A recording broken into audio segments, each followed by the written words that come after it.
Ditch பார்த்தீங்கன்னா நாய்க்குட்டி எப்படி விழுந்துன்னே தெரியல. ரொம்ப நேரமாக கத்திட்டு இருந்துக்கு போல. எங்களுக்கும் வந்து எங்கேயோ கத்துதுங்கிற மாதிரியே இருந்துச்சு. அப்புறம் தான் தெரிஞ்சு நம்ம வாழை பிடிக்கூடாது. உங்க பையனுங்களா எடுக்க முடியாதுடா, எடுக்க முடியாது சாமி.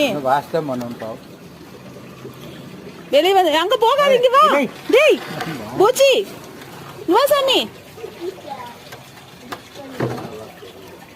இது எப்படி வருது? 6 அடி 5 அடி. இங்க வா, இங்க வாடா. எப்படி ஏறுவேன்? இங்க வா வா. அதுக்கு சொன்ன பார்த்து மெதுவா ஒன்று போயிட்டு வந்துடுவோம். இப்படி வந்து சிக்கிட்டேன். இறங்கி எடுக்கிற மாதிரியே இருக்குது டிச்சு கிணறு. ஏறுறா, லாகில் ஆக முடியாது. குட்டியா இருக்கிறாங்களா? குட்டியா இருக்கிறாங்களா? ஆக முடியாது. நெத்து குத்துலாம் இருக்குதுல்லப்பா. இருடா இருடா இருடா, எடுக்க முடியல சாமி. எனக்கு எடுக்க முடியாது. இரு, யாராவது வட்டும். அண்ணா வட்டுரு, அண்ணா வட்டுரு. கம்பி எடுத்து வர அந்த கை இருக்குது. சரிங்கக்கா.